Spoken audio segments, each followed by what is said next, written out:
Well, let me squash this straight away, right? Marcus Harris is like my little brother. I've known him at Scarborough Cricket Club since we were about 10 years old. And did I say mediocre with flashes of brilliance? Yeah, I did, because that's what he was. That's the truth. Look at it. I used to turn up every Sheffield Shield game to watch my little brother bat. I could not wait to watch him bat. So I love the way he goes about his business. He used to work hard. I used to throw millions of balls to him. I used to work hard. But then he'd get 20. I want to shake him every time. I want to shake him because I'm saying, mate, you're getting 20s. That's mediocre. Is 20 mediocre? Is 20 mediocre? Huh? For anyone. For a batsman, is 20 mediocre? Andrew, would you say that? I'd take 20. Yeah, okay. But for a guy who's a professional, would you say 20 is mediocre? Yeah. Probably, or you would say that? I would say. Okay, so that's what I was saying. And then he'd play these amazing innings, whether it's in finals, Shield finals, or in white ball finals. He'd come out against Dougie Bollinger in the first few and get us going, right? So we're going, brilliant.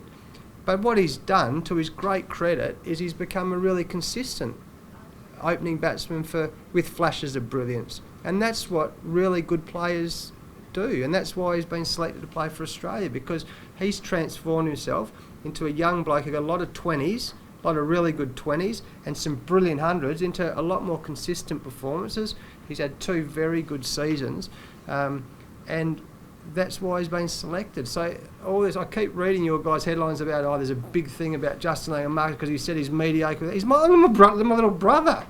Like, I love him. He makes me laugh every time I see him. And so when I read those things, it's sort of like a dagger to my heart, because I know it's actually not what happened.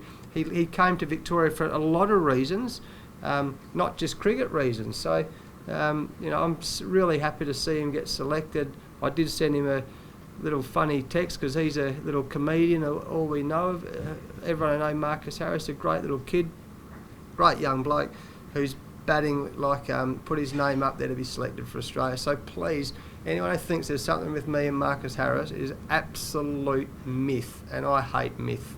When he left, did you feel at one-on-one level that getting away from, because you were at the same club, same batting coach, Noddy Holder, him to get away and sort of find his own way a little bit on the other side of the country, did you think that was going to help him to evolve at the time? Obviously it has. The last time we spoke about it, and this is the truth, we were in a cafe called Cravings in East Perth, and we were both sitting there, and he spoke to me for an hour and a half, and I tried to talk him into staying. And by the end of it, we had a massive hug, and I go, no, I got it, mate. I understand why you want to go. You want to break, you come and have a fresh start. I get it. We had a big hug, and we've been in touch ever since. And whenever he's got 100 for Victoria, I've usually texted him. I want to see him do well. And now, coming back as the first Test series in Australia, he's in the squad. I'm pumped to see him in that. So, like I say, any bad blood that anyone talks about is just literally cannot be further from the truth. So, I'm happy he's like Simon Kadich did. Whoever would have thought Simon Kadich would have left West Australia to play for New South Wales, but he did it for lots of reasons, and it worked out brilliantly for him. So, and he eventually came back and captained the Scorchers. We've got a Simon Kadich medal named after him for the BBL Player of the Year. So, life has a funny way of evolving, and it's funny how it's worked out with Marcus in this case.